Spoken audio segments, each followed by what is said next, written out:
The pregnant mistress took the Luna's room. By dawn, the Alpha King had lost everything that mattered, a true real-life story. Ada woke up that morning the same way she always did.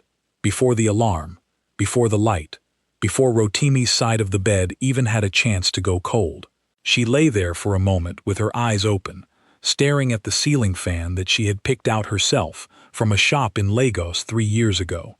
The one with the wooden blades that nobody else had wanted because it was old-fashioned. She had liked that about it. She had liked old-fashioned things. She had liked the idea that something could be built to last. She got up, wrapped herself in the house dress she kept on the hook behind the bathroom door, started the water for tea, moved through the kitchen the way she always moved through it, with the easy, practiced confidence of a woman who had arranged every single thing in that room herself. The position of the kettle, the angle of the draining board, the small pot of basil on the windowsill that she replanted every 6 months because it kept dying but she kept trying anyway. It was Thursday. Rotimi had a business call at 10. She needed to press his blue agbada. There was a casserole in the fridge from Tuesday that needed to be finished before it turned. The water bill had come and she had set it on his desk, but she knew she would end up paying it herself before the week was out. This was her life, and she did not, at that moment, think there was anything wrong with it. That was the part that would hurt her the most. Later, not the betrayal, not even the pregnancy. It was the Tuesday casserole blue agbada water bill normalness of the morning before everything ended. The way she had stood at that window, waiting for the kettle, watching the basil that wouldn't die even though it kept dying, and felt perfectly fine. She had no warning.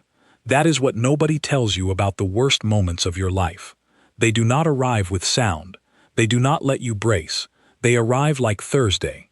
Mother Rotimi had asked her, 2 weeks before, whether she was thinking of going to visit her mother. She had been surprised. He did not usually ask about her mother. He had a way of tolerating Ada's family, politely, from a careful distance, the way a man tolerates the smell of a hospital. Necessary sometimes, best kept brief.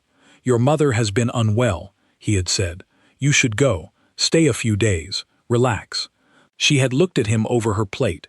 Something in the texture of the words was off, too smooth, too considered, like a sentence that had been rehearsed. But Rotimi was always considered. That was one of the things she had loved about him. In the beginning, he spoke slowly and with intention. He didn't waste words. She had mistaken this. She now understood. For depth, she went. 4 days.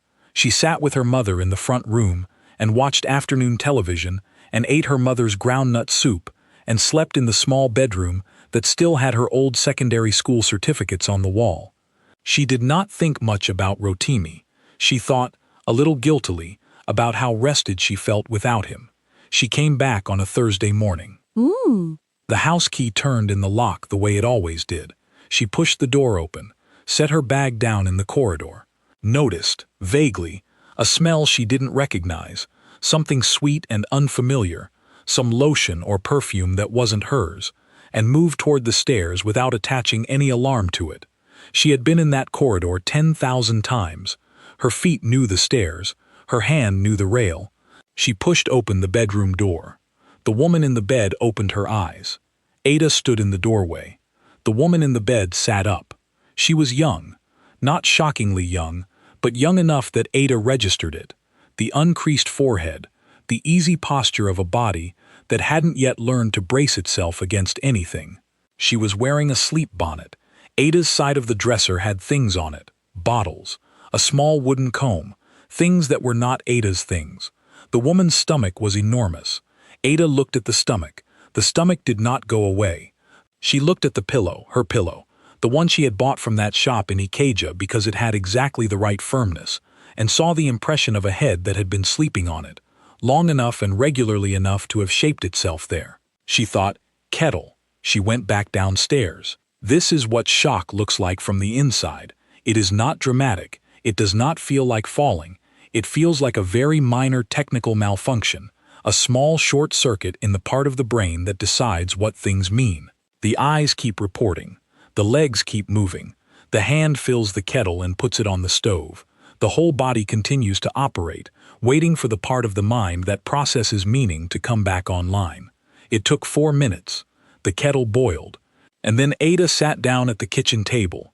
Her kitchen table, the one she and her sister had carried up 2 flights of stairs on a hot Saturday in 2019 and laughed about for months afterward. And she understood what she was sitting in. Rotimi! Came down 20 minutes later. He was dressed. That detail would stay with her. He had taken the time to dress, as if this were a meeting, as if he needed the armor of a pressed shirt and good shoes for what he was about to do. He sat down across from her. He did not say sorry. He said, "I need to explain something to you." Ada looked at him. She had looked at this face for 11 years.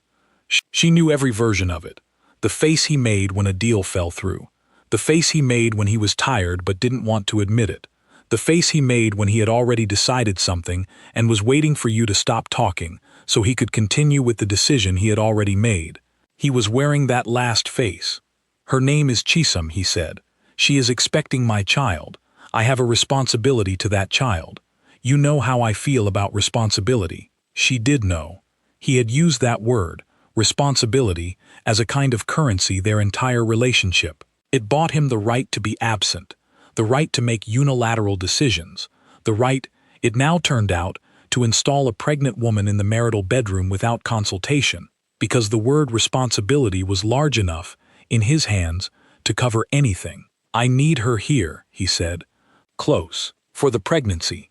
I thought—" He paused, selected his next words with the care of a man diffusing something. "I thought you could be in the guest room. For now." Ada looked at him for a long time. She picked up her tea. She drank it. She set the cup down and she said, "I see." And those 2 words, the quietness of them, the complete absence of anything Rotimi could push against, or argue with, or manage, were the most devastating thing she had ever done to him, even though neither of them knew it yet. When? She called her sister at 9:30. 3 words. "Come get me." Her sister, Ngozi, did not ask questions. Ngozi had never liked Rotimi. She had said, 11 years ago at Christmas dinner, that he smiled too carefully. Ada had laughed at her. Ada had told her she was paranoid. Ada had spent 11 years dismissing the thing that Ngozi had seen in 20 minutes. Sisters, Ada thought, should be listened to immediately and without argument. Ngozi arrived in 40 minutes. She came in without knocking. Ada had texted her the gate code and stood in the kitchen doorway and took in the scene.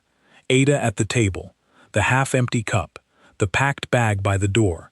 She did not ask what happened. She said, "Do you want to take the basil?" And Ada laughed. Just once. Hard. The kind of laugh that is almost the same thing as crying, but takes up less space. "Yes," she said, "get the basil." She did not take much. 1 bag, the basil, the small framed picture of her mother that lived on the bedside table. She left the furniture. She left the kitchen.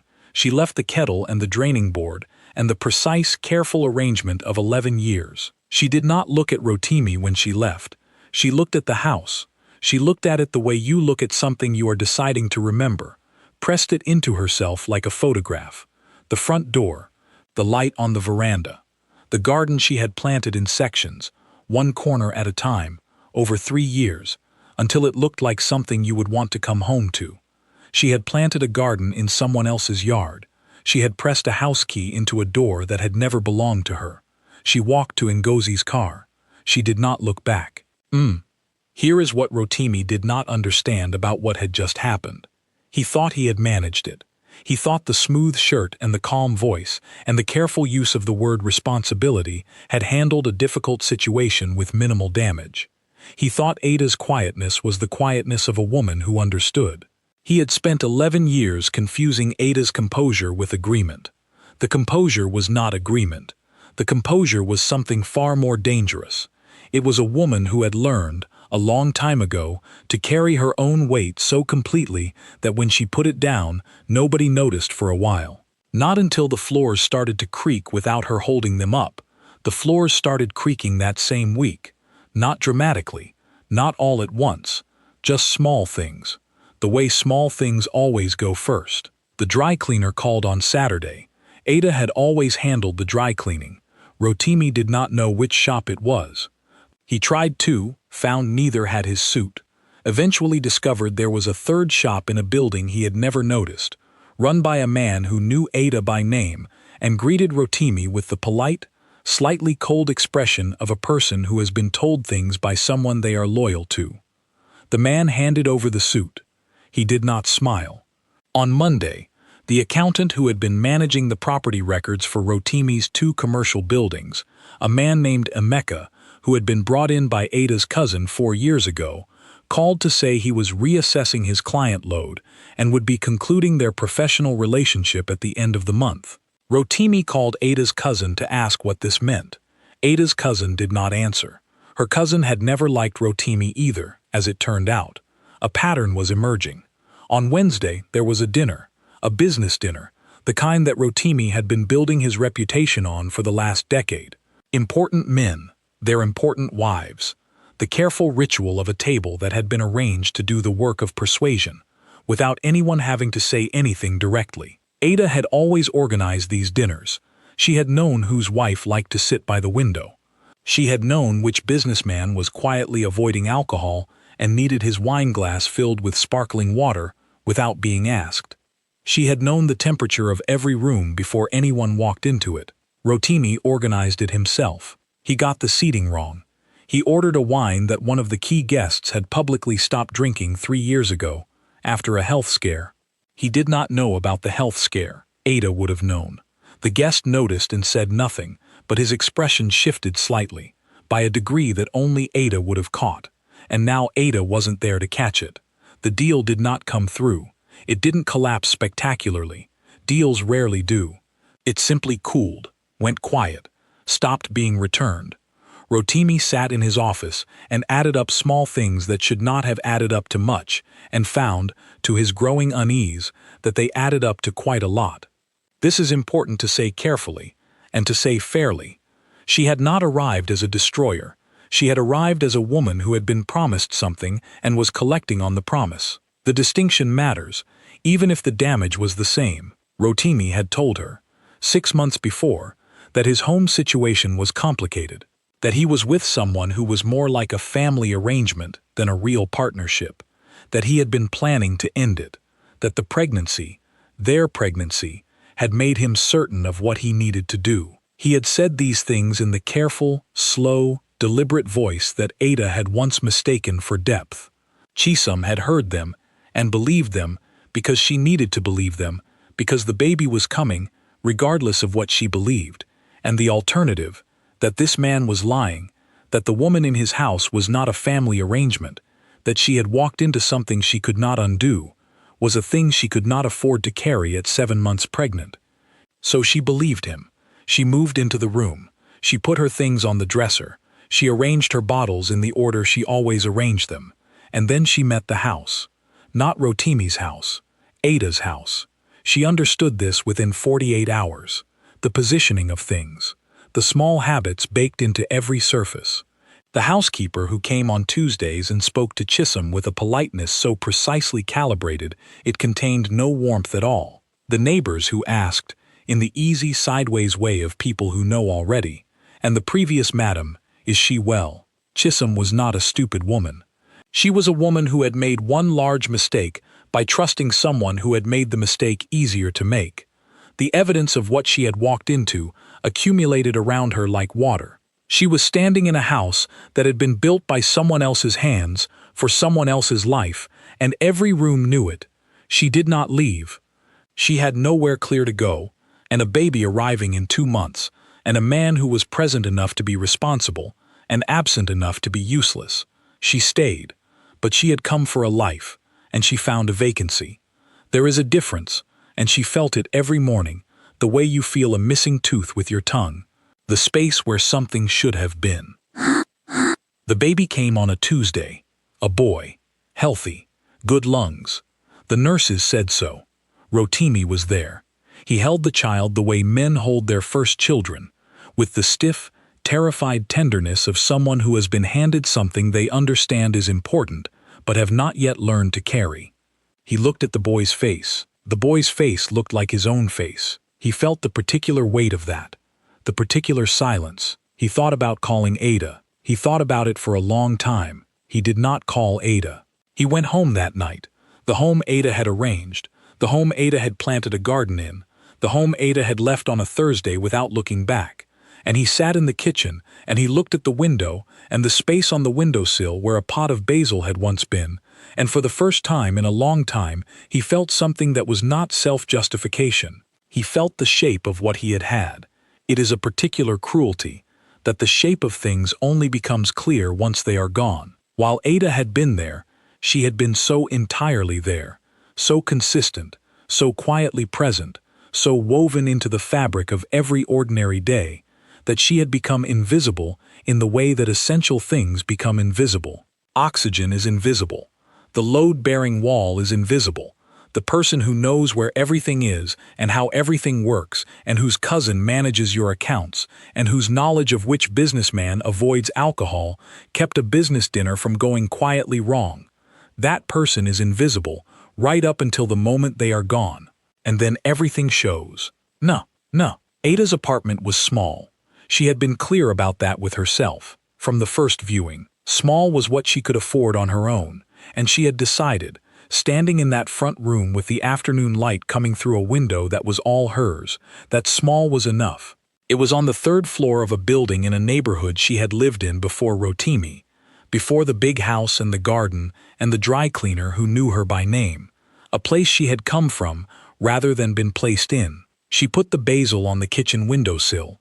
It was, improbably, still alive. She didn't do anything dramatic in those first weeks. She didn't cry every day. She didn't call people and explain. She didn't perform grief for anyone who might be watching, because there was no one watching, because the apartment was hers, and small, and nobody came unless she opened the door. She slept badly for about 2 weeks. Then she slept well. The sleeping well was the first thing that surprised her. She had expected to sleep badly for much longer. She had expected grief to behave like weather, relentless, sourceless, arriving from directions she couldn't predict. Instead, it arrived mostly in the mornings, a half hour of wait before her feet touched the floor, and then it lifted, or something in her lifted against it, and the day came.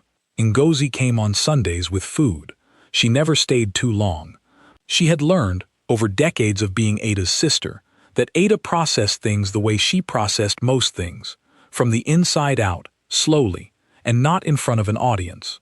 She brought groundnut soup. She brought chin-chin in a plastic bag. She brought the information that Rotimi's business dinner last month had apparently gone sideways, delivered in the carefully neutral tone of a woman who is very pleased about this but has decided to be decent about it. Ada received this information. She did not react to it either way, but later, after Ngozi had gone, she stood at the window with her tea and looked at the basil, and she felt something in her chest that was not happiness exactly, and was not vindication exactly, but was in the neighborhood of both. It did not last. The feeling faded, and what was left was something quieter.